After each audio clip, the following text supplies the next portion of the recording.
kalian tidak baik-baik saja kalau ada gejala-gejala ini.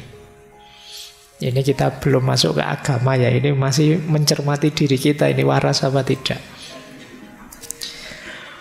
Ada banyak, ini sebagiannya dulu ya. Kita tidak baik-baik saja, coba dicek. Teman-teman ngalami ini enggak? Yang pertama apa? Moodnya berubah secara drastis.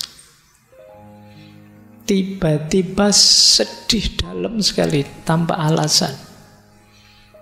Atau seperti orang ekstase, ceria luar biasa, padahal ya tidak ada apa-apa.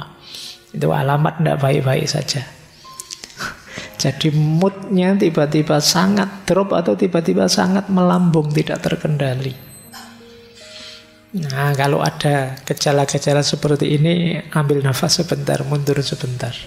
Tingkat energimu drastis berubahnya. Ada ndak yang teman-teman tiba-tiba mudah lelah? Biasanya saya itu sehat loh Pak. Sekarang jalan sebentar ke kampus rasanya lelahnya luar biasa. Nah ini jangan-jangan kita memang tidak baik-baik saja.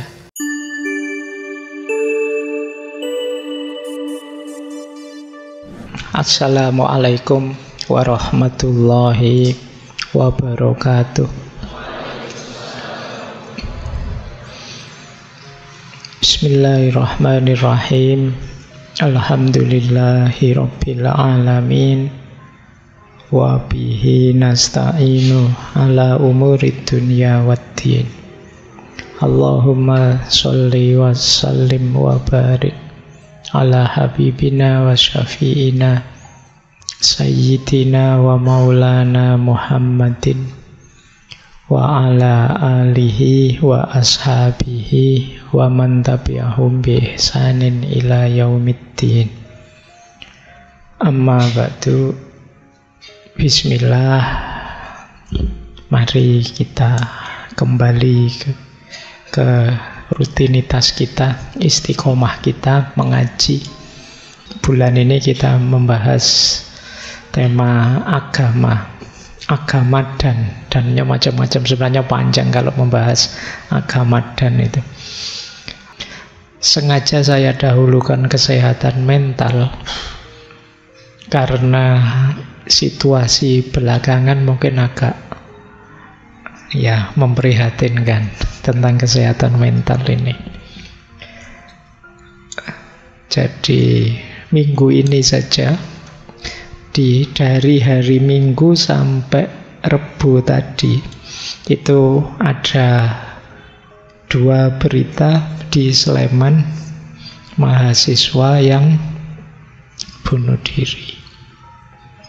Jadi ini bagi saya memprihatinkan. Nah, makanya kita ambil sesi awal ini tentang agama dan kesehatan mental. Baik, kita mulai ya. Ini belajar beneran ya, versinya ngaji filsafat. Jangan dibayangkan ini nanti semacam psikoterapi ya apa. Nggak ya, kalau kalian merasa ada gangguan mental ya ke psikiater. Ya. Jangan dianggap saya psikiater atau psikolog, nanti dianggapnya begitu. Kita menjelajahi teori-teori, kemungkinan-kemungkinan, termasuk sejauh mana sih agama bisa berperan dalam kesehatan mental kita. Baik, bismillah ya, kita mulai. Inilah, saya awali dari hidup sehat dulu ya. Ini hidup sehat, sehat ruhani. Jadi batin kita, mental yang sehat itu yang seperti apa? Perhatikan nanti, ini bahan muhasabah kita semua ya, introspeksi kita. Jadi mental sehat itu setidaknya cirinya 5. Nanti kita lebih detail lagi. Jadi hidup sehat itu hidup yang punya meaning, punya makna dan sadar tujuan. Teman-teman harus bisa jawab kalau ditanya tujuan hidupmu apa. Tujuan hidup ini tidak sama persis dengan cita-cita. Kalau cita-cita itu yang dimaksud pekerjaan atau karir. Jadi tujuan hidup itu mirip kalau dulu teman-teman kecil waktu ditanya ingin jadi apa besok, terus tidak tahu jawabannya apa, kan terus teman-teman bilang ingin berguna bagi nusa, bangsa, agama, orang tua, tetangga-tetangga, kan gitu. Nah, ini namanya jenis tujuan hidup. Nah, harus punya ini dan harus punya meaning. Punya meaning itu teman-teman bisa jawab mengapa saya ada. Itu berarti teman-teman punya makna tentang hidup ini. Ini ciri pertama. Kalau belum punya, ayo diupayakan. Tidak usah panik juga, tidak usah stres. Ya, ayo pelan-pelan. Yang kedua, mental sehat, batin sehat itu punya value. Ada nilai-nilai yang ingin kita tegakkan, yang jadi sandaran hidup kita. Jadi hidup kita kan yang muda-muda kadang-kadang senang, saya ingin bebas saja Pak, tidak mau diatur, tidak mau ada apa-apa, pokoknya bebas sebebas-bebasnya, malah capek. Justru hidup nyaman itu kalau kita sadar nilai, ada yang diperjuangkan, ada yang disandari. Itu namanya value. Orang sebebas apapun sebenarnya secara tidak sadar juga punya value-nya sendiri. Tidak ada orang yang bisa sama sekali bebas, sama sekali lepas. Paling tidak dia sedang menegakkan satu value namanya nilai kebebasan. Jadi tidak ada orang yang tidak terikat oleh apapun. Setiap orang terikat oleh nilai yang dia anggap baik, yang dia anggap benar, yang dia anggap berharga. Itu kedua. Orang yang tidak punya nilai, tidak menghargai tatanan, tidak menghargai standar-standar hidup, dia akan sulit untuk berkembang. Yang ketiga, transenden. Transenden ini maksudnya kita sadar bahwa hidup ini ada sesuatu yang lebih besar, lebih tinggi, yang melampaui diri kita dan mempengaruhi kita. Kita kalau sendirian tanpa yang lebih tinggi itu, kita itu lemah, banyak kekurangan-kekurangan. Tapi ada yang lebih kuasa, lebih tinggi, melampaui kita, yang membawa pengaruh pada hidup kita. Ini dimensi transenden namanya. Kalau yang beragama biasanya ditegaskan itu ya Tuhan. Tapi mungkin ada orang lain yang dianggap melampaui dirinya, itu mungkin bisa nilai tertentu, bisa wawasan tertentu, dan lain sebagainya. Nanti ada penjelasan panjang tentang transendensi. Kemudian hidup dengan batin sehat itu adalah connecting, kesadaran bahwa kita ini tidak sendirian. Saya tidak ada artinya apa-apa tanpa kalian. Kalian butuh teman kalian, dan seterusnya. Jadi kita ini saling nyambung. Jangan dikira kalau saya sedih terus yang sedih hanya saya. Bisa saja temanmu lihat kamu sedih, ikut sedih. Ini punya teman kok merengut saja, akhirnya kita ikut merengut. Gitu loh. Kalau punya teman ceria, kamu kan ikut ceria. Ini kesadaran keterhubungan. Begitu buka medsos, isinya orang gegeran debat, nah, kan kita ikut panas. Jadi padahal kemarin-kemarin kita bilang saya tidak ikut-ikutan kampanye-kampanyean, silahkan saja. Tapi begitu baca postingan-postingan, ikut panas kita. Kenapa begitu? Kita itu terhubung, jangan lupa. Jadi ada aspek connecting. Jadi kalau ingin baik, ayo baik bareng-bareng. Kalau ada yang rusak, ya bisa nular dan akhirnya kita bisa rusak bareng-bareng. Maka penting masing-masing kita sadar bahwa kita ini terhubung. Jangan kamu bilang, Allah ngapain sih kamu ikut campur rusak-rusak aku sendiri, kalau tidak mau ya minggir saja. Ya memang rusak-rusakmu sendiri, tapi merusak ya keterhubungan di antara kita. Karena kamu rusak, ya pengaruh rusakmu bisa masuk padaku. Karena kamu tiap hari misuh-misuh, ya mulutku ya gatel pengen misuh balik akhirnya. Kenapa? Kita ini connecting, terhubung. Nah, maka carilah koneksi yang baik. Jangan cari koneksi yang toksik. Nah, itu bahasamu hari ini kan itu, toxic relationship. Oke, ya istilahmu sendiri loh hari ini. Nah, yang terakhir becoming. Hidup nyaman, ideal, itu ya yang kita tambah baik, tambah baik. Jangan ada yang merasa sudah baik. Yang merasa sudah baik alamat tidak bisa tambah baik lagi, wong sudah. Jadi kita itu ya sebut saja lumayan baik, tapi masih bisa lebih baik lagi. Ada banyak hal dari diri kita yang bisa diperbaiki lagi. Untuk membangun pride, kebanggaan diri, ayo membuat diri kita lebih baik lagi, meskipun kecil. Dan ayo kita sadari ini.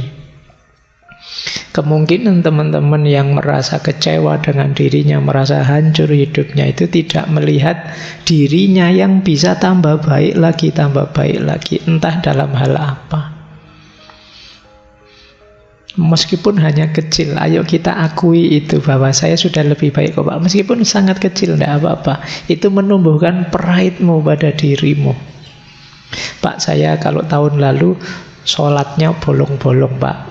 Alhamdulillah sekarang masih bolong, tapi tinggal sedikit bolongnya. Nah, itu kan lumayan, ada yang lebih baik.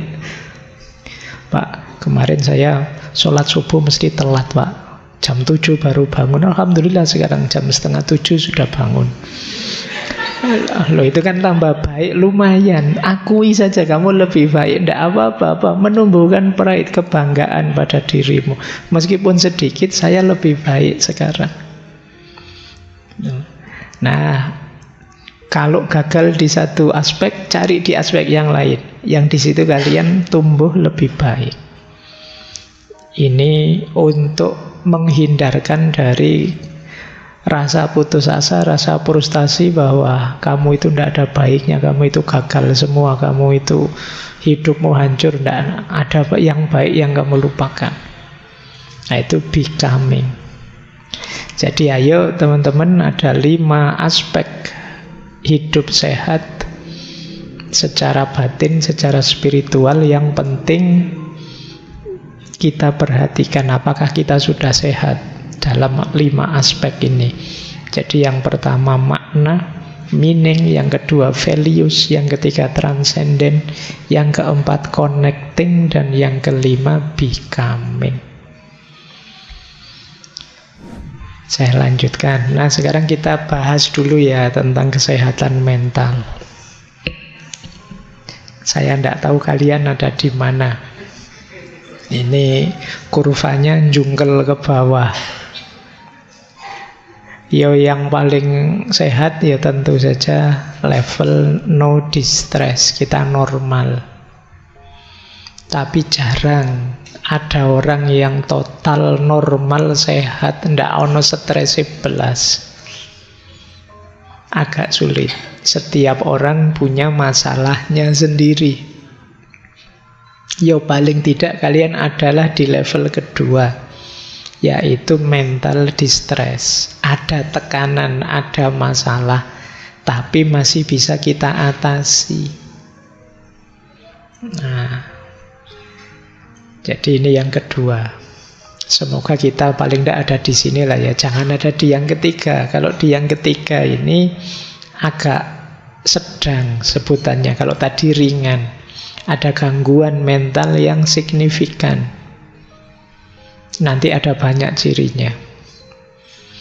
Kalau ini, yo kalian harus hati-hati. Semoga bisa diatasi. Karena kalau tidak bisa diatasi, jatuhnya di yang paling bawah. Gangguan mental. Mental illness.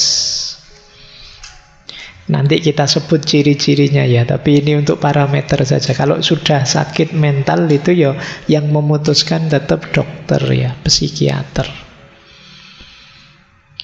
Yang ahli di bidangnya. Makanya kalian tidak usah ngarani temenmu, wah edan kamu sekarang itu, enggak lah. Yo ke dokter lah dulu, enggak apa-apa. Ya mungkin gangguan tadi masih terganggu karena ada masalah. Mungkin stres kecil-kecilan, enggak masalah. Toh nanti lama-lama bisa diatasi sendiri. Mungkin ketika gangguan itu menyerang kamu ya stres beneran, tapi ya lama-lama bisa ngatasi. Jadi itu paling di level 3. Jadi yo pas diputus kemarin yo ndak bisa tidur yo tapi yo sekarang sudah bisa Pak. Ndak lama kok Pak, paling seminggu selesai. Nah, itu berarti kamu di yang ketiga. Tapi kok terus-terusan kamu stres terus yo, kamu bisa masuk ke yang keempat. Kalau ini sudah perlu bantuan psikolog, psikiater. Oke, ya minta diantar temennya ke, ya ndak apa-apa. Jadi ini kalian perhatikan dulu ya kesehatan mentalmu. Nah, cirinya mental sehat ini secara umum. Kalau tadi kan ranahnya, kalau ini ciri konkretnya. Yang pertama, emosinya seimbang. Emosi seimbang itu bukan tidak bisa marah, stabil, terus tidak begitu. Ya kadang marah tapi bisa ngatasi, kadang kecewa tapi bisa ngatasi. Kadang dikit-dikit ada putus asanya, tapi ya bangkit lagi, ini namanya seimbang. Orang hebat itu bukan yang tidak bisa marah sama sekali, tapi ya kadang-kadang marah, tapi terus dia bisa mengatasinya sendiri. Nah ini namanya seimbang. Silahkan kalian cek dirimu ya, bisa ngatasi enggak kalau sedang kena gangguan emosi. Mungkin marah, mungkin kecewa, mungkin jengkel. Nah kamu bisa ngatasi sendiri. Kalau bisa ngatasi sendiri, kamu imbang. Terus yang kedua, tahan terhadap stres. Tadi saya bilang enggak ada orang yang enggak bermasalah. Semua orang punya masalahnya sendiri. Bedanya ada orang yang kuat, ada orang yang tidak kuat. Ada yang masalahnya kecil saja rasanya besar. Ada yang ini masalah besar loh, tapi rasanya kecil. Mahasiswa itu ada yang cuma satu mata kuliah dapat C. Itu stresnya luar biasa. Yang satu sudah terancam DO, nilainya E semua, santai. Loh, itu kan hebat daya tahannya terhadap stres itu. Masih bisa ketawa-ketawa, ngerokok, ngopi, dia masih santai. Padahal temennya itu jungkir balik hanya dapat nilai C. Nah ini urusan daya tahan kamu hebat. Atau jangan-jangan sudah level sakit tadi. Jadi ini daya tahan ya. Ayo latihan untuk menghadapi tekanan. Karena tidak mungkin hidup itu tanpa tekanan. Jangan mau selalu dituduh generasi Z itu dalamnya rapuh seperti stroberi. Ndaklah, kalian kuat kok. Bisa dilatih sejak sekarang. Nah yang ketiga, mental sehat itu pergaulannya juga sehat. Hubungan sosialnya sehat. Bisa berteman. Jadi enak kalau diajak bergaul, itu berarti sehat. Karena ada orang itu yang sosialnya kacau. Tiap kali punya teman masalah, terus jengkeli orang, nyusahi orang, ngerepoti orang. Hubungan sosialnya tidak bagus. Nah kalau kalian banyak sekali teman, banyak yang respect dengan kalian, itu kemungkinan hubungan sosialmu bagus. Nah, itu ciri-ciri mental sehat. Kemudian yang keempat, percaya diri. pede, mau apa-apa siap. Nah, itu percaya diri. Kamu yakin bahwa kamu bisa. Kalau gagal, ya bangkit lagi. Mungkin tadi ada yang keliru, ada yang kurang, ada yang salah. Biasa dalam hidup. Siap bangkit lagi. Aslinya saya bisa kok, Pak. Kok gagal terus? Ya berarti yang tadi tidak asli, Pak. Nanti kalau sukses, itu aslinya. Nah, gitu loh, biar kamu percaya diri. Jadi, wong manusia itu makhluk potensi. Kamu bisa jadi apa saja. Sejauh kamu mau dan siap untuk belajar. Maka percaya dirilah. Yang kelima, mentalmu sehat kalau kamu mampu mengambil keputusan sendiri. Banyak yang kalau mau ngambil keputusan bingung. Tanya temen ini, tanya temen itu. Akhirnya bingung sendiri. Terus dipikir lagi, kok belum mantap ya tanya lagi. Sudah apa yang istikharah bolak-balik, sudah buka Al-Quran. Kan ada itu, saya dulu pernah dikasih petunjuk begitu. Dibuka Al-Quran baris ke-7, tentang apa? Ya itu jawabannya, kan gitu. Wes bolak-balik begitu, kok beda-beda terus ayatnya, Pak. Bingung saya, Pak. Terus tanya teman, masih bingung. Itu sebenarnya urusannya kemampuanmu memantapkan hati. Biasanya ya karena kamunya sendiri tidak stabil. Temanmu ngasih saran, ini loh bagus. Jangan-jangan nanti begitu, tidak jadi. Kalau ini lumayan sih, tapi ada efeknya itu. Terus ini, jadi kamu bingung sendiri. Kamu pengen keputusan yang tidak ada efeknya, ya tidak ada. Jadi tidak mampu mengambil keputusan. Itu nanti sering jadi masalah. Ayo latihan memantapkan diri, memantapkan hati, percaya diri. Kalau menurutmu itu baik, ambil saja, putuskan, jalani. Ada efek, ada kurangnya, ada gagalnya, biasa dalam hidup. Jadi karena kebingungan itu jauh lebih menyiksa dibandingkan kamu sudah ngambil keputusan ternyata ada efeknya. Ya nanti efeknya dinetralisir. Yang keenam, fleksibel. Fleksibel itu bisa menyikapi perubahan situasi. Ya dulu punya prinsip begini, tapi sekarang situasinya berubah. Kalau masih berprinsip begini, tidak mungkin bisa. Apalagi situasi tidak harus selalu kondisi kita, bisa saja situasi sekeliling. Tiba-tiba ada pandemi misalnya, ya mungkin rencana-rencanamu gagal semua. Itu kalau tidak fleksibel, kamu akan stres berat. Segala situasi mungkin terjadi. Sudah berharap ditandatangani sama dosennya, begitu ketemu diacak-acak lagi. Wah itu kan, lama lagi ini. Ya enggak apa-apa, pokoknya kamu harus siap menghadapi situasi apapun. Itu namanya fleksibel. Sudah semangat mau ngaji, tengah jalan hujan itu ya. Ya enggak usah mengeluh, biasa ya, kadang hujan, kadang enggak hujan, itu kan biasa. Tinggal kamu atur gimana menyikapinya, kan itu saja. Kalau kita tidak fleksibel, ya kita akan pontang-panting. Karena hidup ini dinamis, berubah-ubah. Harapan tidak selalu sesuai dengan kenyataan. Kalau kita tidak fleksibel, sulit.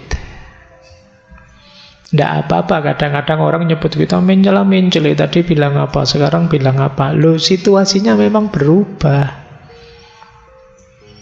Tadi memang tak ajak nongkrong makan es misalnya, tapi udan terus dingin kayak gini, ya gantilah ngopi saja. Kenapa? Situasinya berubah. Kalau tetap beli es nanti pilek kamu.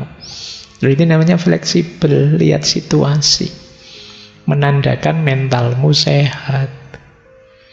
Jangan sekali es krim ya tetap es krim, tidak begitu. Ya kalau memang situasinya tidak mendukung, ya bisa diubah, menyesuaikan dengan situasi. Ya banyaklah pilihan-pilihan hidupmu kan. Dulu mungkin kamu zaman SMA janji sama temanmu, nanti ya siapa tahu kita jodoh misalnya. Situasinya berubah, ternyata di kampus banyak yang lebih. Nah, iya, wong yo belum nikah yo. Nah itu kamu harus paham situasi daripada kamu stres sendiri. Ada mahasiswa itu sebelum kuliah, pokoknya Pak, saya hanya kuliah saja, tidak mau macam-macam. Ternyata kuliah dapat semester 2, semester 3, tidak jadi kuliah saja, tiduran saja akhirnya. Kalau ditanya, Mas kemarin katanya kuliah saja, menyesuaikan situasi Pak. Saya fleksibel Pak. Kampus sudah ada menarik-menariknya Pak, sudah tidur aja. Oke, ya asal engkau bahagia silahkan saja. Kemudian mental sehat itu puas dengan hidupmu. Cirinya gampang lah, orang puas itu apa? Bersyukur. Tidak banyak mengeluh. Berarti kamu puas, mentalmu sehat. Kalau masih banyak sekali keluhan-keluhan, yuk kita cari titik-titik di mana kita bisa bersyukur. Dan yang ke-8, mandiri. Kita bisa hidup tanpa tergantung banyak hal di luar diri kita. Kita bisa memenuhi kebutuhan kita sendiri, menjalankan keinginan kita sendiri. Semakin kita mandiri, semakin kita kuat. Mental kita sehat. Ayo ya, ini mumpung akhir tahun ya. Sejauh mana kamu sehat, coba cek 8 parameter ini. Di titik mana kamu masih lemah, di titik mana sudah kuat. Ini jadi ukuran. Kalau banyak yang lemah, ya tidak harus putus asa, diperkuat. Nah, saya lanjutkan. Ini ada quotes menarik. Saya terjemahkan. Engkau tidak harus berusaha positif sepanjang waktu. Merasa sedih, marah, kesal, frustasi, takut, dan cemas adalah hal yang wajar. Memiliki perasaan seperti itu tidak menjadikanmu orang yang negatif, namun hanya menjadikanmu manusia. Kok saya mudah sedih, Pak, marah, Pak, kesal, frustasi, takut, cemas. Saya kok begini sih Pak? Ya enggak apa-apa, manusiawi. Problemnya bukan kamu punya perasaan itu apa enggak, caramu merespon perasaan-perasaan tadi. Itu nanti menentukan mentalmu sehat, kamu sudah dewasa atau belum. Manusia wajar saja, kadang bisa sedih, kadang marah, kadang kesal, kadang frustasi. Tidak apa-apa. Jadi kalau kalian ngalami, kalian sadari saja. Oh, saya sedang marah ini. Itu mungkin bisa menurunkan level marahmu banyak. Oh, ternyata ini saya cemas. Banyak kita yang panik, tidak sadar, bingung. Akhirnya seolah-olah kalau sedang kesal, sedang takut, sedang cemas itu sesuatu yang tercela. Padahal manusiawi saja.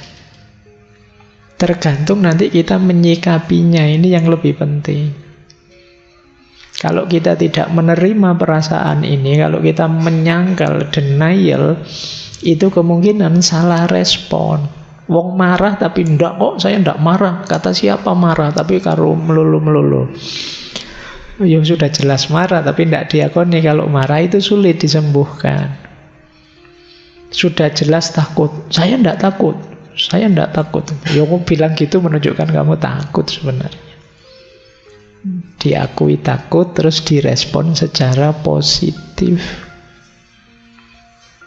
Jadi itu dulu saya pernah di pesantren itu, di satu kamar mandi ya kan, dirumorkan sebagai angker. Nah, satu ketika teman saya malam-malam masuk ke situ. Tiba-tiba ada angin, pintunya gebrak sendiri. Wah, dia terus berdiri sambil teriak-teriak, aku ora wedi, aku. Ya. Lah iya, Oh, dia bilang tidak takut, justru itu menunjukkan dia ketakutan. Gitu.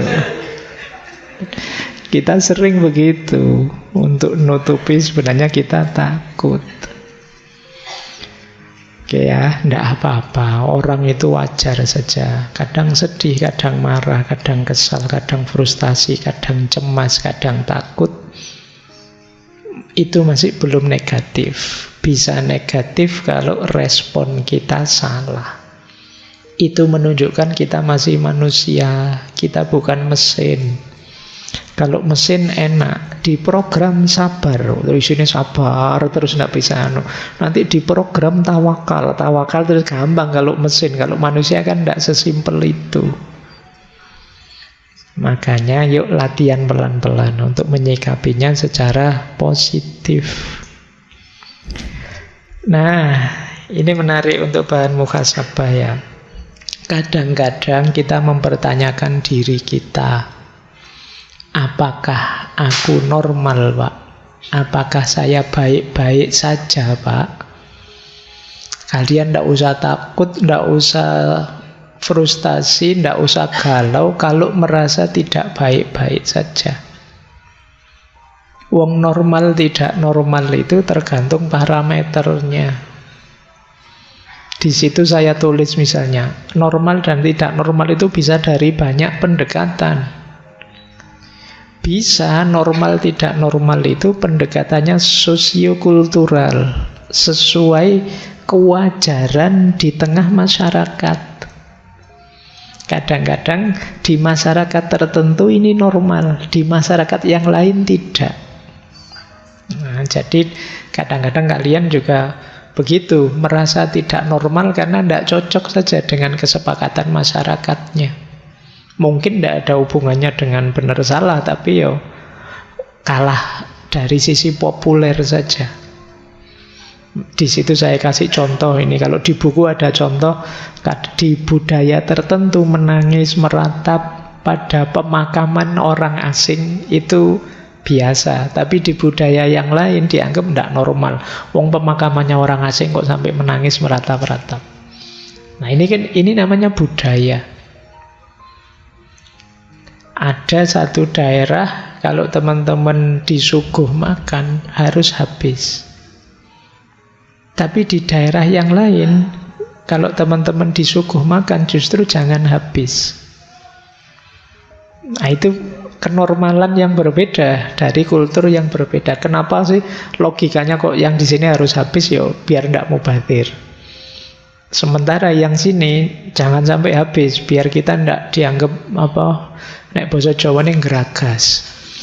Disuguhi banyak sekali yo, habis semua kan gitu.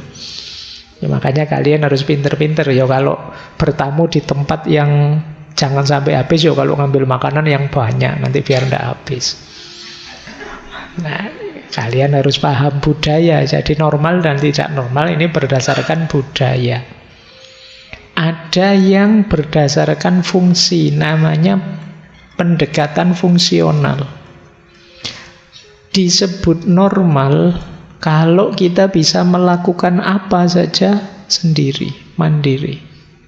Bisa makan sendiri, bisa sekolah sendiri, bisa jalan sendiri, bisa apa-apa mandiri. Terus, oh berarti kamu sehat. Nah, ini namanya fungsional, kamu normal. Nah, yang tidak bisa sendiri, perlu bantuan, perlu dorongan, orang menyebutnya tidak normal. Ini namanya pendekatan fungsional saja. Ada kalanya normal dan tidak normal itu berdasarkan zamannya saja. Zaman dulu normal, zaman sekarang tidak normal. Di buku ada contoh, zaman dulu kalau ada guru mukul muridnya, biar muridnya kapok, biar muridnya jadi tidak nakal lagi, itu biasa. Tapi sekarang bisa dilaporkan polisi gurunya. Nah, normalnya berubah hari ini. Nah, ini pendekatannya sejarah. Makanya kalian jangan kaget, kan banyak itu sekarang yang lapor-melapor guru dan murid itu. Zamannya berubah ternyata. Tidak sama dengan dulu. Kalau zaman saya kuliah dulu, ya kadang-kadang setiap hari Senin itu gurunya ganti penggaris. Iya, karena tiap hari Senin kita disuruh baris, dilihat kukunya. Kalau panjang-panjang kukunya dipukul pakai penggaris, gitu ya.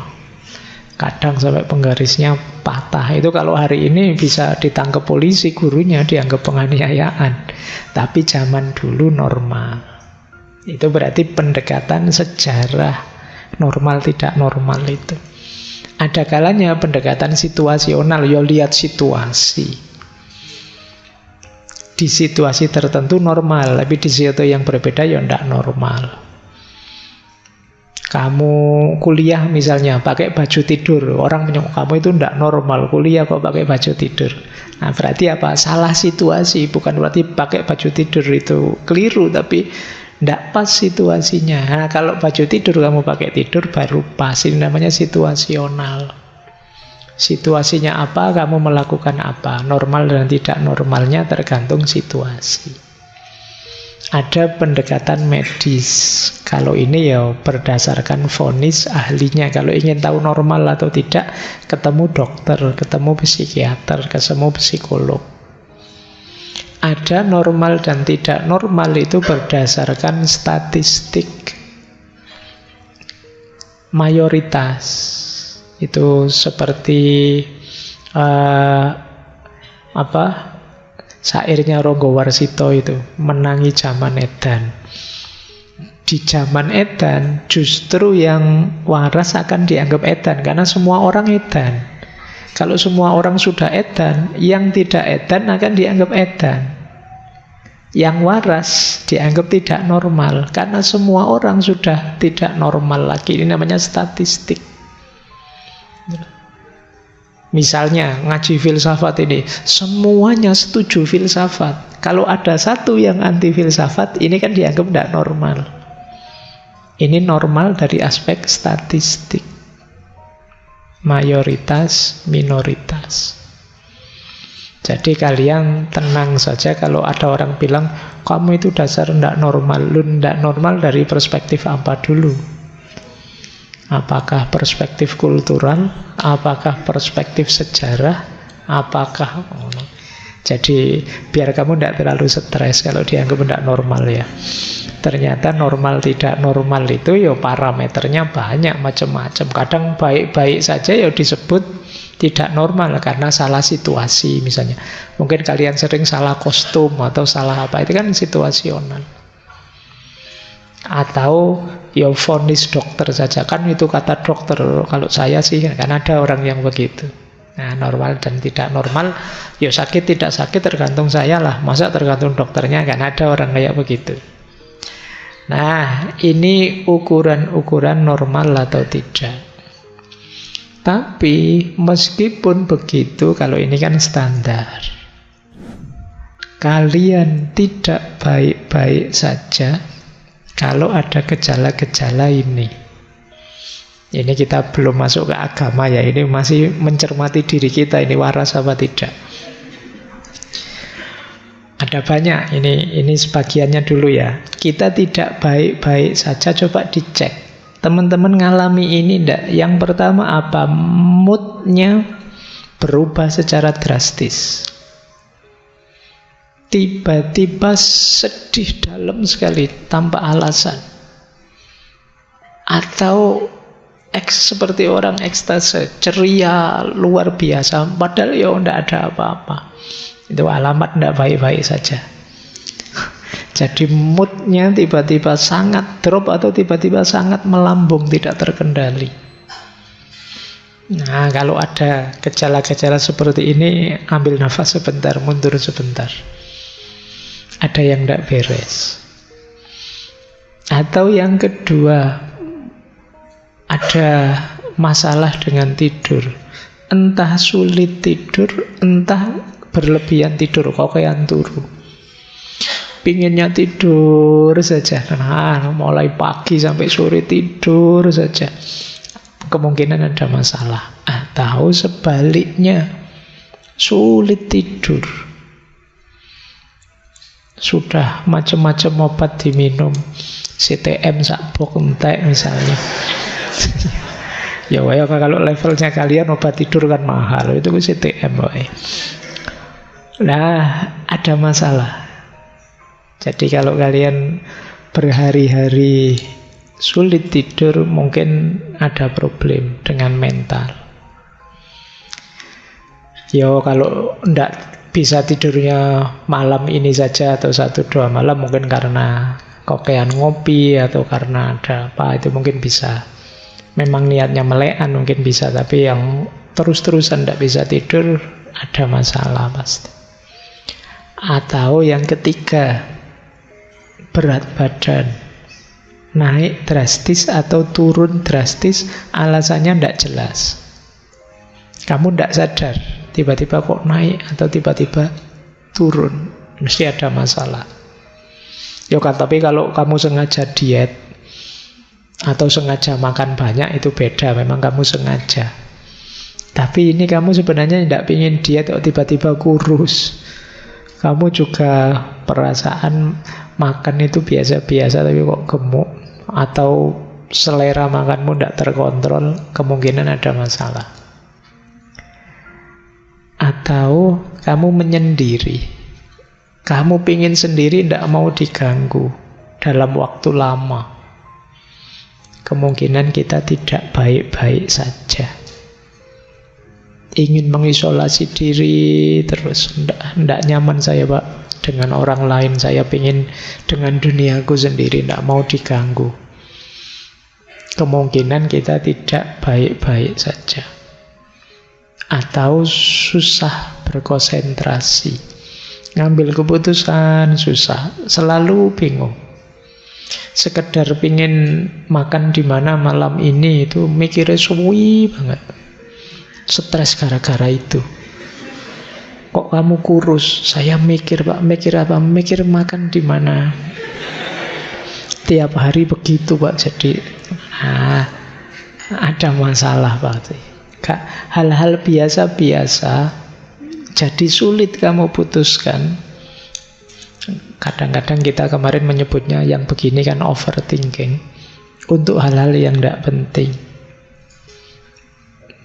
Kemungkinan kita tidak baik-baik saja. Ayo ya. Yo, kalimat saya tidak baik-baik saja itu yo, saya tidak berani bilang kamu kesehatan mentalmu agak terganggu, tapi mungkin ada hal-hal yang perlu kamu perbaiki. Masih ada lagi, yaitu tingkat energimu drastis berubahnya. Ada ndak yang teman-teman tiba-tiba mudah lelah? Biasanya saya itu sehat loh Pak, sekarang jalan sebentar ke kampus rasanya lelahnya luar biasa. Nah ini berarti energi kita tiba-tiba turun drastis.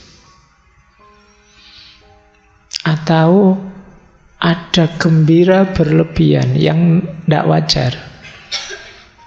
Cuma nonton apa gitu aja, ketawanya tidak selesai-selesai. Jadi kemungkinan kita butuh pelampiasan. Jadi kita butuh pelarian. Nah ini jangan-jangan kita memang tidak baik-baik saja.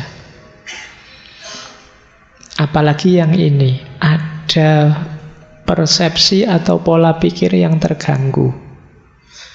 Mungkin ada yang mengalami delusi atau halusinasi, melihat yang sebenarnya tidak ada, atau membayangkan yang buruk-buruk sampai kamu sedih sendiri. Nah ini berarti kita tidak baik-baik saja. Ada lagi perubahan dalam perilaku. Jadi tiba-tiba sensi, ngamukan, tersinggungan. Kemungkinan ya memang tidak baik-baik saja. Atau merasa diri tidak bernilai. Mungkin kemarin pernah saya ceritakan, ya, tiba-tiba ada mahasiswa yang curhat ke saya bahwa Pak, kenapa sih saya itu ada di dunia ini?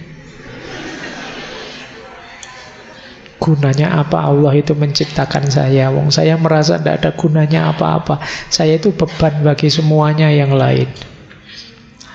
Kalau ada yang pikirannya begini ya, memang sedang tidak baik-baik saja. Ayo kita bereskan pelan-pelan. Jangan kesusu ngambil keputusan yang buruk-buruk. Jadi ini rasa tidak bernilai.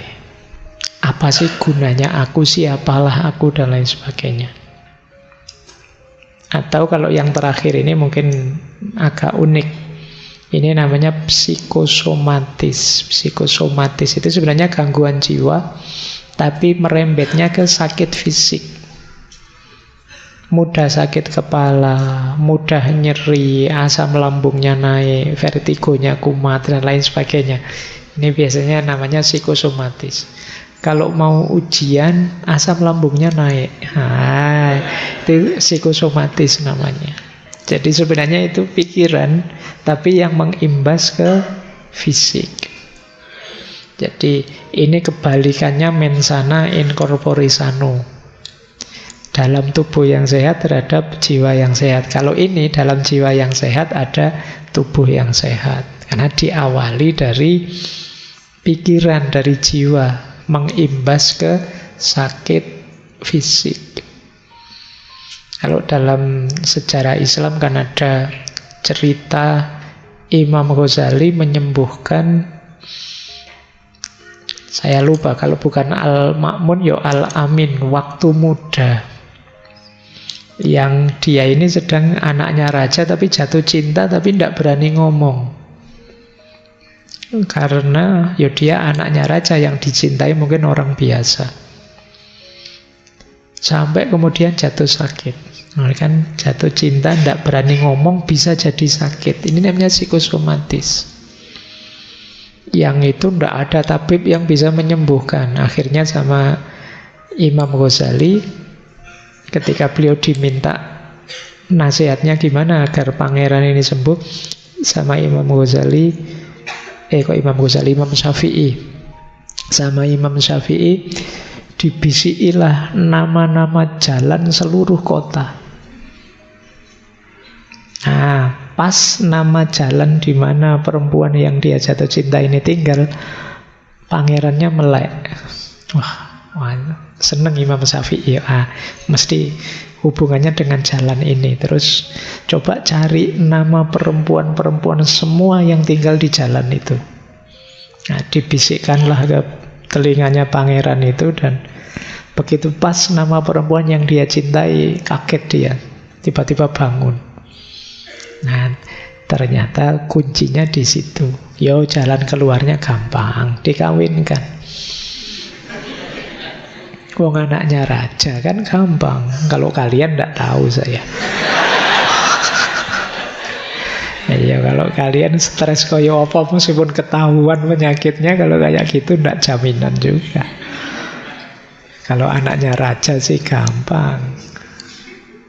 Baik, saya lanjutkan. Ya kalau ada ciri-ciri tadi berarti tidak baik-baik saja kalian. Ayo ya, mulai kita sembuhkan diri kita pelan-pelan.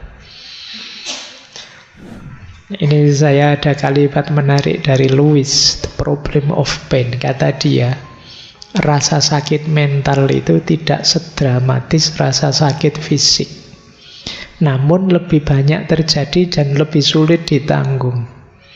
Upaya yang sering kita lakukan untuk menyembunyikan rasa sakit mental biasanya menambah bebannya. Lebih mudah mengatakan gigiku sakit daripada mengatakan hatiku hancur.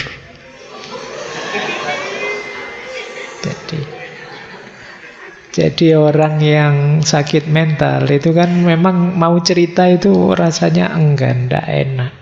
Kalau sakit gigi sih gampang. Ini teori ini berlawanan dengan lagunya Maggie Z itu. Daripada sakit gigi lebih baik sakit hati. Kalau ini ndak. Ayo ngomong sakit hati gampang, sakit gigi gampang, tapi ngomong sakit hati sulit. Jadi makanya teman-teman saja yang punya circle, punya teman, punya jaringan, punya kelompok, punya kolega, yuk saling peduli. Karena kadang-kadang sahabat kita, teman kita yang dalam kesulitan dalam aspek mental ini sulit sekali kita mendeteksinya. Ayo saling peduli, saling mendukung. Kalau sakit fisik gampang. Kita sering dapat berita teman kita yang ini sakit ini sekarang opname, ketahuan, tinggal kita jenguk di rumah sakit, selesai. Tapi yang sedang kecewa, sedang patah hati, kan tidak ada woro-woronya di grup WA. Kan tidak ada yang terus ayo kita jenguk teman kita itu, dia sedang patah hati, dia sedang kecewa, dia kan tidak begitu. Nah, itu sulitnya sakit mental. Padahal kadang-kadang sakit mental itu efeknya bisa fatal. Ya kayak saya bilang tadi, sampai ada yang mengakhiri hidupnya. Maka penting bareng-bareng, ayo kita saling peduli. Ya apalagi kalian kan kemarin cerita-ceritanya yang mengakhiri hidup banyak yang muda-muda. Berarti kalian juga ayo waspada dengan circle sekelilingmu, dengan teman-temanmu, sahabatmu. Baik, saya lanjutkan. Kalau menurut Islam apa? Ini saya ambil, ada banyak tokoh yang semula saya ingin kutip tapi terus saya rangkum saja jadi satu ya. Di situ ada Imam Ghazali, ada Ibnu Qayyim al-Jauzi, dan kawan-kawan. Apa sih perannya agama untuk hidup kita? Saya sebut saja berdasarkan psikologi Islam. Ilmu jiwa khasnya Islam. Jadi dalam Islam, agama itu memenuhi beberapa dimensi hidup kita. Yang pertama, agama adalah fitrah. Jadi kita itu lahir membawa dorongan jiwa yang cenderung kepada ketuhanan. Jadi maka kalau kita tidak bertuhan itu ada yang hilang, ada yang hampa. Kenapa? Karena ini fitrah. Fitrah itu dorongan jiwa alami namanya. Mungkin kegelisahan-kegelisahan mental kita yang tadi banyak sekali indikasinya karena kita jauh dari Tuhan atau jauh dari agama. Sehingga fitrah kita, dorongan jiwa untuk mengakui, menegaskan keberadaan Tuhan tidak terpenuhi. Ya fitrah itu kan setara dengan fitrah untuk menikah misalnya. Setiap orang ada dorongan dalam dirinya ingin punya pasangan dan berketurunan. Ini fitrah. Kalau kita lawan fitrah ini, saya tidak mau nikah Pak, saya itu ada yang hampa, ada kegelisahan tersendiri. Nah, agama juga begitu. Jadi kalau dalam Islam, kalau kita menjauh, kalau kita meninggalkan agama, ada yang hamba dan gelisah. Nah, ini kalau teman-teman membaca kritik-kritik pada peradaban barat yang terlalu materialistik, itu kan arahnya ke sini. Ada yang hilang, ada yang hampa, ada fitrah yang dikesampingkan.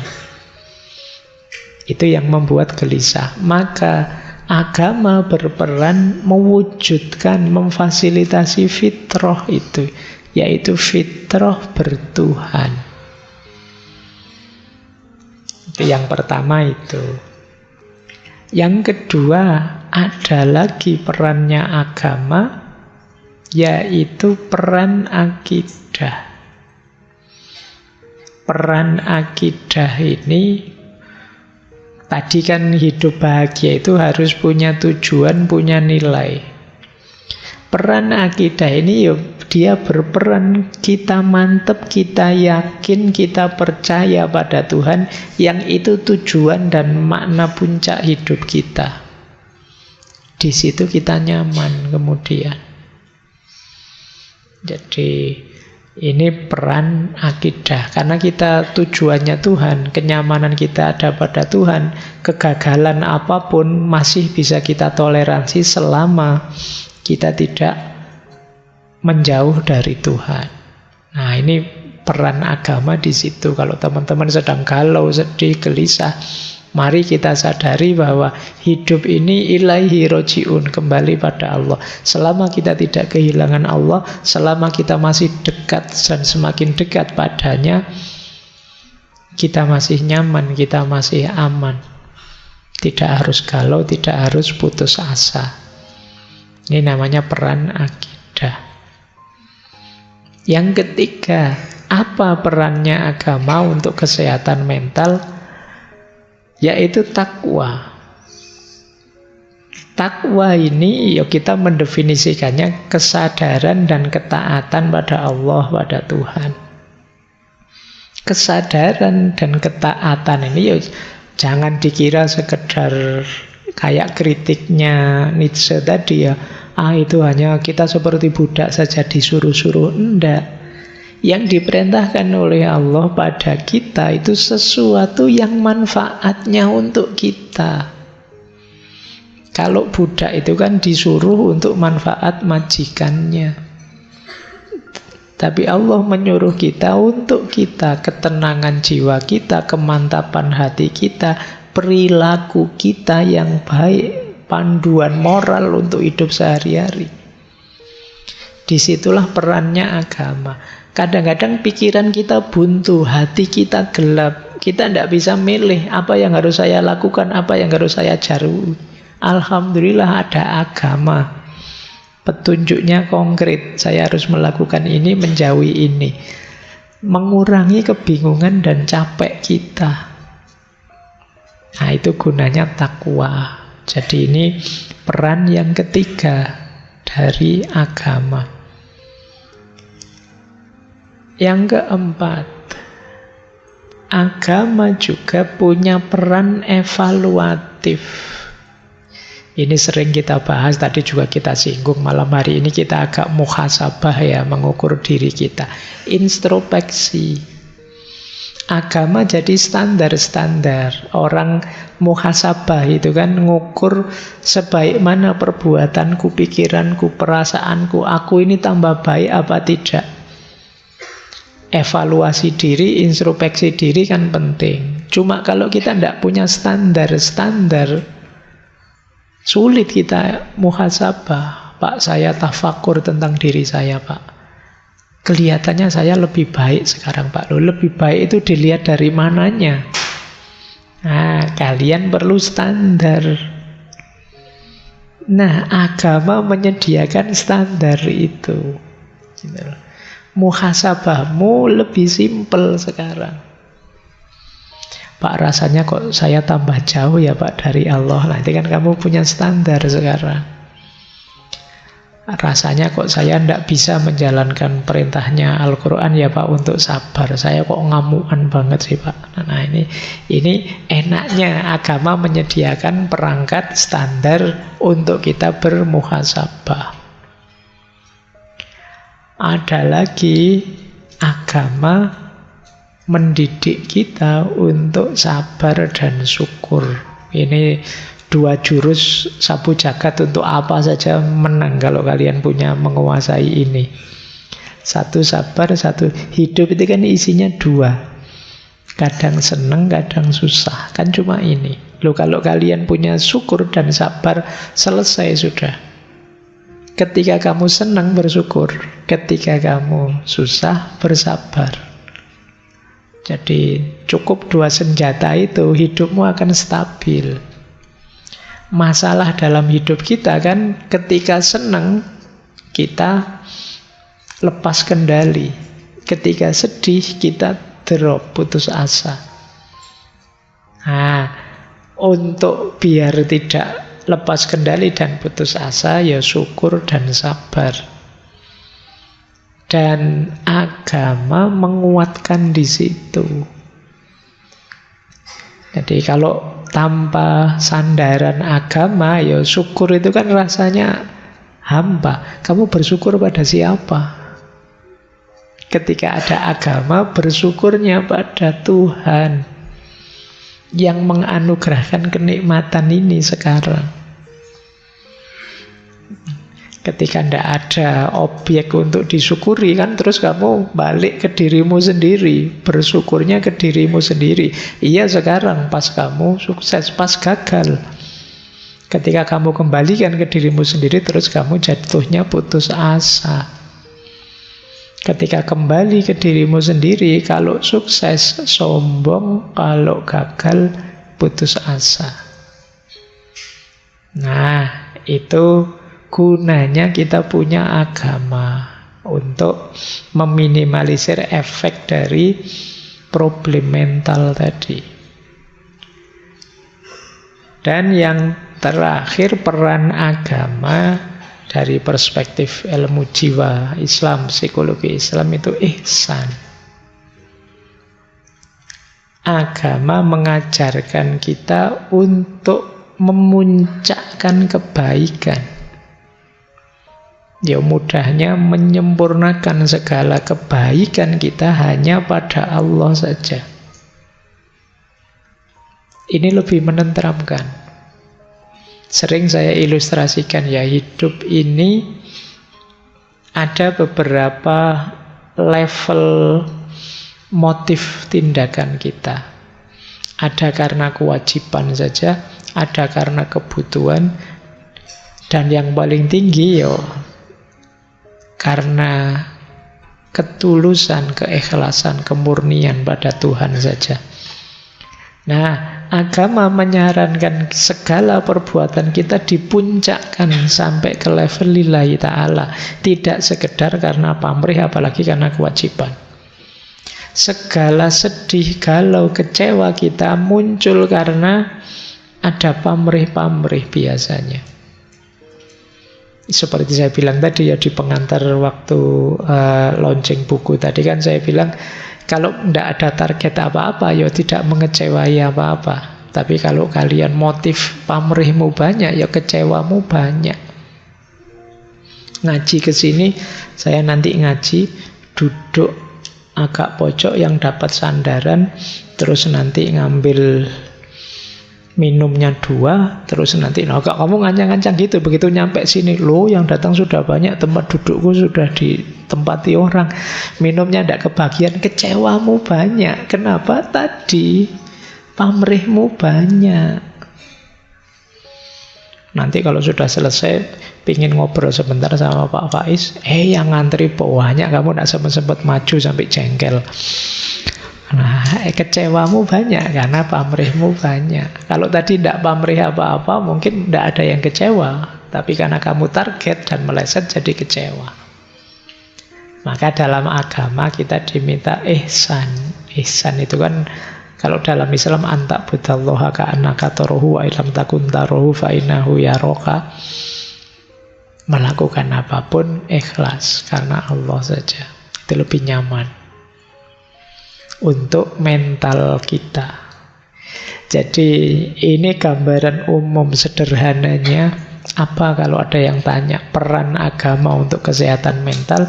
Kalau dari Islam, agama memberikan fitrah, memberikan akidah, memberikan takwa, memfasilitasi muhasabah, mendorong kita untuk sabar, syukur, dan ihsan.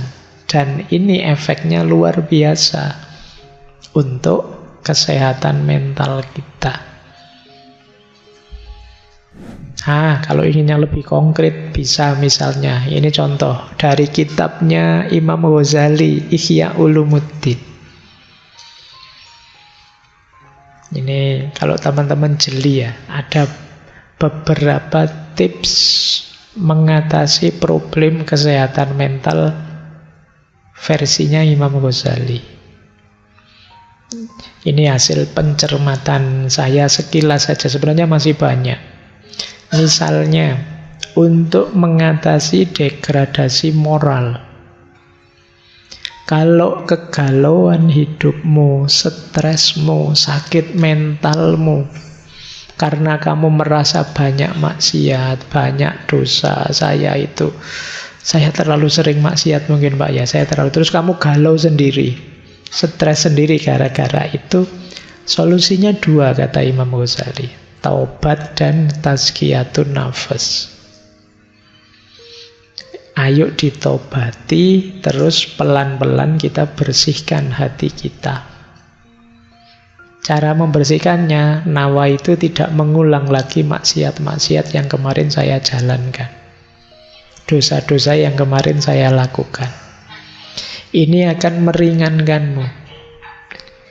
Jadi taubat itu kan semacam menetralisir segala beban dosa dan kemaksiatan yang selama ini kalian lakukan, yang membuatmu stres. Tapi dengan melakukan itu plus pembersihan jiwa, jiwamu akan lebih tenang. Jadi itu tips dari Imam Ghazali. Solusi pertamanya justru taubat. Jangan lupa ini ya.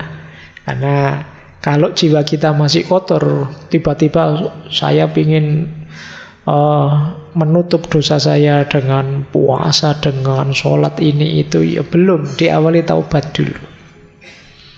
Membersihkan wadahnya dulu. Nah, ini mengatasi degradasi moral. Kalau teman-teman merasa hampa makna, hampa tujuan, saya bingung ini Pak, hidup saya mau kemana? Saya harus bagaimana menjalani hidup ini? Imam Ghazali menyarankan dua, zuhud dan qanaah lah.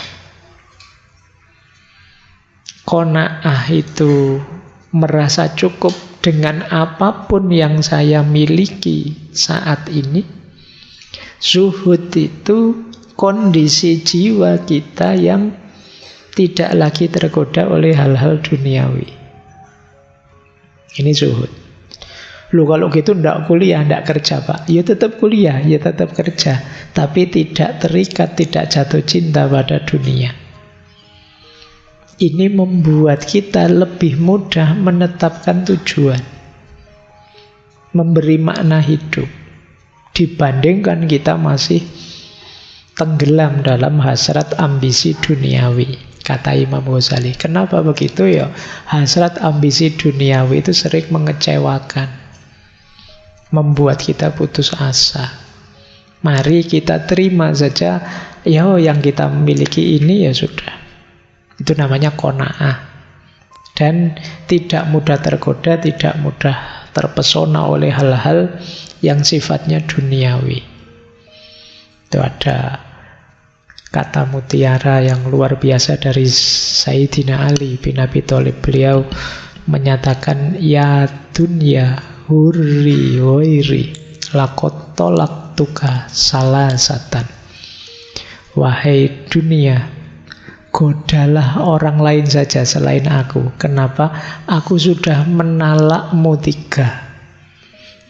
Jadi itu Ali bin Abi Thalib. Nah, itu membentuk jiwa yang zuhud. Saya tidak tahu kalian berani tidak bilang begitu. Wahai dunia, aku sudah talak 3 padamu. Tidak mungkin rujuk lagi sudah. Baik. Ya kalau di usia-usia kalian masih tidak gampang untuk qanaah. Tapi boleh latihan. Intinya bagaimana jiwa kita tidak terikat dengan dunia. Kemudian kalau kita mengalami hampa spiritual, hampa nilai. Tadi kita merasa, Pak saya itu kok tidak berharga ya Pak. Apa sih nilai kehadiranku? Imam Ghazali menyarankan 2, riyadah dan mujahadah. Riyadah itu latihan. Sederhananya, ya bentuklah dirimu biar jadi orang yang bernilai, berharga. Jadi riyadah itu ya amal-amal keagamaan kamu jalankan, maka kamu merasa bernilai dalam hal agama. Bentuk dirimu jadi orang pinter, ya kamu nanti bernilai jadi seorang intelektual. Bentuk dirimu jadi pekerja yang tangguh, yang berkarya produktif, ya nilai dirimu jadi manusia yang produktif. Jadi riyadah, latihan, ya bentuk. Jangan menunggu dirimu terbentuk. Kamu yang harus membentuk dirimu. Itu namanya riyadah. Saya nunggu saya Pak, besok siapa tahu saya jadi. Siapa tahu saya jadi. Kalau kamu ingin jadi, bentuk dirimu. Pengen jadi dosen, latihan mulai sekarang. Ngobrol, ngajar kok ngobrol. Ngajar yang enak, terus jadi latihan membaca yang banyak. Itu jadi membentuk dirimu jadi dosen yang berkualitas. Jangan menunggu, jangan nanti kalau saya ditakdirkan Allah jadi dosen kan yo bisa-bisa sendiri Pak. Yo kalau nunggu begitu ya ndak jadi, nanti kamu tiba-tiba jadi dosen beneran terus ndak bisa ngajar, terus bingung waktu ngajar, terus kamu stres lagi. Apalah nilai saya Pak, nanti jadi begitu lagi. Maka riadohlah mulai sekarang, latih dirimu. Pengen jadi bisnismen yang sukses, latihan mulai sekarang. Bentuk dirimu, latihan mental ekonominya, ilmu ekonominya di-upgrade, itu namanya riyadhah. Jangan lupa mujahadah, berdoa. Yo, tetap segalanya Allah yang mengabulkan. Terus, kalau teman-teman kesulitan dalam hal pengendalian diri, solusinya kata Imam Ghazali harus ada khauf dan roja. Khauf itu rasa takut pada Allah, roja itu harapan pada Allah. Dua-duanya harus imbang. Baru diri kita terkendali. Karena adanya khauf, maka kita tidak sembrono dalam hidup. Takut Allah murka, takut mendapat siksanya. Itu kan kita hati-hati. Nah, tapi juga tidak hanya takut, kita juga berharap. Karena ketakutan saja bisa melahirkan keputusasaan. Kita tetap yakin Allah sangat menyayangi kita. Allah penuh dengan anugerah pada kita. Itu namanya harapan, namanya roja. Jadi khauf saja bisa putus asa. Tapi tanpa khauf, orang bisa sembrono. Rojak saja orang suka-suka dia, ala dosa ndak apa-apa lah, maksiat dikit-dikit ndak apa-apa. Allah Maha Pengampun. Banyak cerita-cerita orang dosanya 99 itu aja masih diampuni, sampai yang ke 100 kita paling dosa kecil-kecil. Ini namanya sembrono, ndak ada rojak. Jadi ndak ada takutnya sama Allah. Isinya harapan saja, membuat kita sembrono, menyepelekan. Maka khauf dan roja ini harus imbang. Terus ya kalau ini ya, kalau kita stres dan frustasi, kuncinya tetap sabar. Ya, yo mbok sabar. Kita bagaimana caranya, ada tekanan apapun sabar. Sabar itu ada dua ya, ada sabar yang aktif, ada sabar yang pasif. Sabar yang pasif itu ketika kita ditimpa sesuatu. Sabar yang aktif itu ketika kita menjalani sesuatu. Sabar yang aktif itu istiqomah. Sabar yang pasif itu siap menanggung apapun ketetapannya Allah. Nah, kalau teman-teman kegelisahannya adalah cemas tentang masa depan, solusinya adalah tawakal. Tawakal itu berarti sepenuhnya pasrah pada Allah. Iya, tapi setelah didahului ikhtiar. Kalau teman-teman takut masa depannya suram, ayo dirancang sejak sekarang, biar tidak suram. Setelah dirancang, dijalani, pasrahkan hasilnya pada Allah. Itu namanya tawakal. Kalau belum ada ikhtiarnya, belum bisa disebut tawakal. Jadi kalau teman-teman cemas, jangan diam saja, Pak, masa depan saya gimana, Pak? Ayo berusaha. Rancang yang baik, jalani dengan baik. Kalau sudah dijalani, pasrahkan hasilnya pada Allah, itulah tawakal. Nah, itu akan nyaman untuk diri kita. Baik, terakhir, kesimpulannya dari semua uraian tadi para filosof dari Islam, Imam Ghazali, secara umum bisa kita sebutkan bahwa setidaknya ada 5 hal penting yang bisa diberikan oleh agama sehubungan dengan kesehatan mental. Yang pertama apa? dukungan sosial. Tadi ya, Durkheim tadi loh. Di antara kekuatan agama itu kan solidaritas antar pemeluknya. Kita sama-sama beragama, maka kita punya sistem pendukung yang kuat. Ada saudara-saudara, ada teman-teman kita yang seagama. Insya Allah mendukung kita kalau kita sedang kesulitan. Jadi karena kita ada di track, di jalur yang sama. Yang kedua, kalau ini lebih hakiki, agama memberikan kita makna dan tujuan hidup. Banyak orang yang sakit mentalnya, kesehatan mentalnya terganggu, merasa tidak bermakna, hidupnya tidak jelas mau kemana, dan agama menyediakan semua itu. Agama memberikan kita orientasi, ke sini loh kamu menuju. Ini loh makna hidupmu, maka ini yang harus kamu lakukan. Yang ketiga, agama mengajarkan kita coping, cara untuk menyikapi masalah. Misalnya tadi yang diajarkan oleh Imam Ghazali. Yang keempat, agama memberi kita nilai.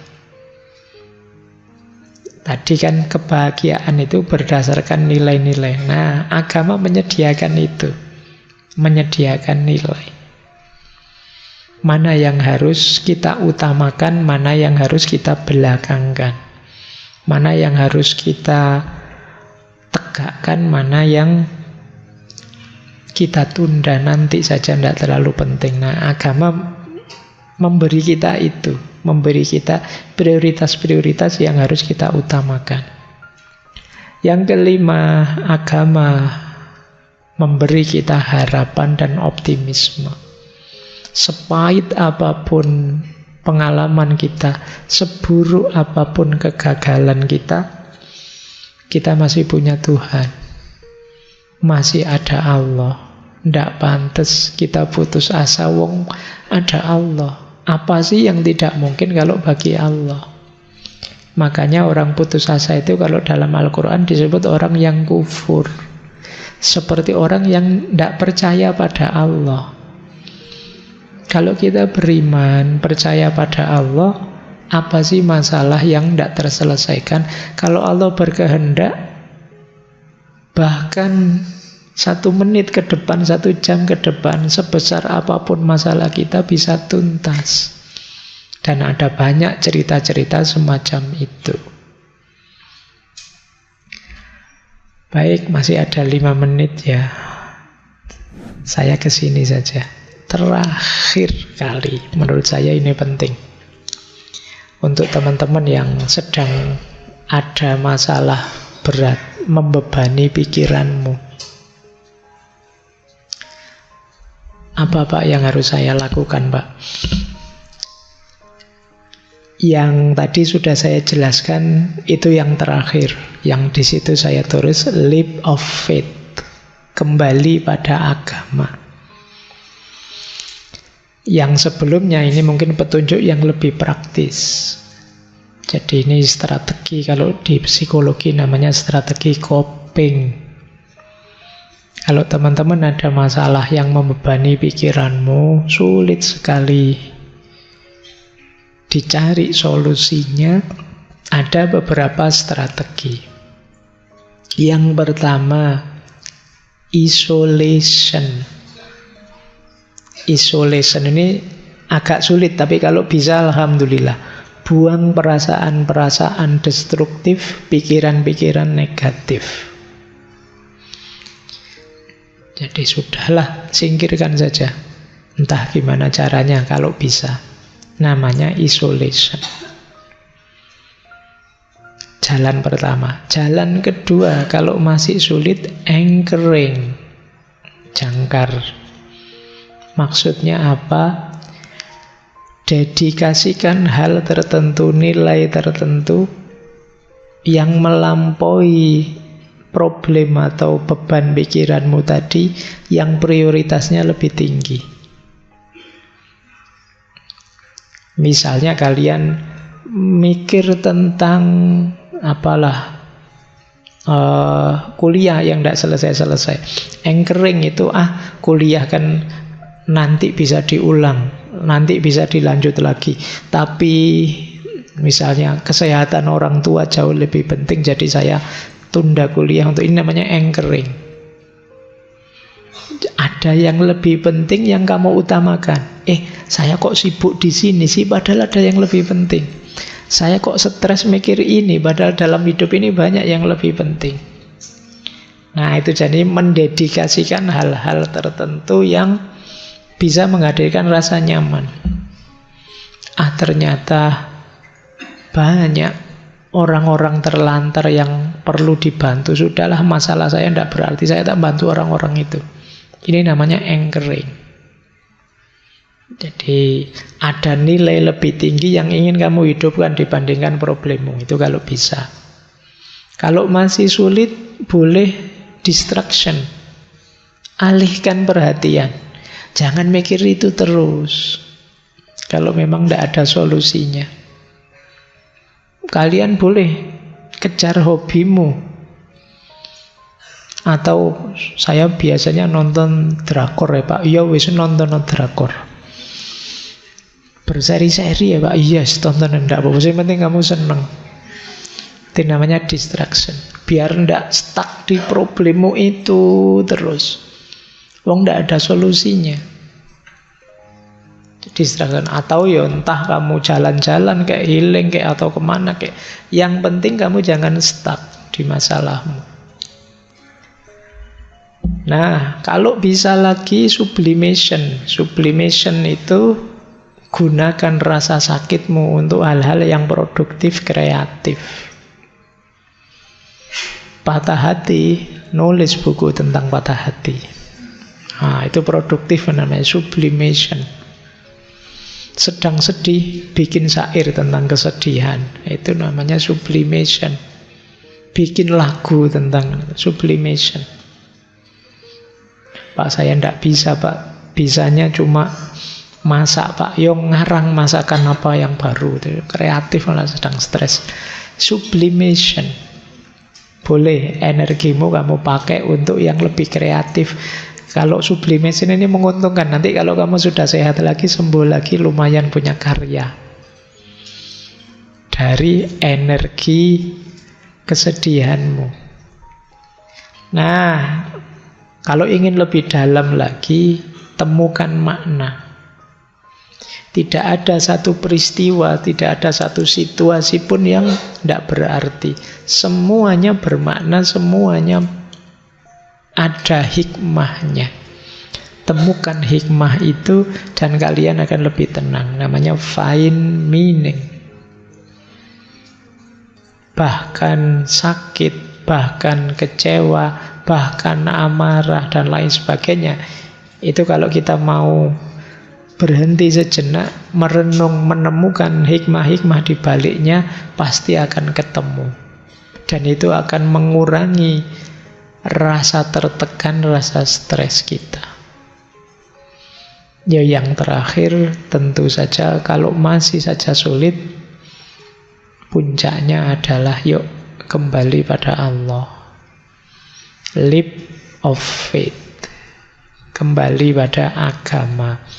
Karena memang seperti kita bahas tadi, agama punya peran besar terhadap stabilitas kondisi mental kita.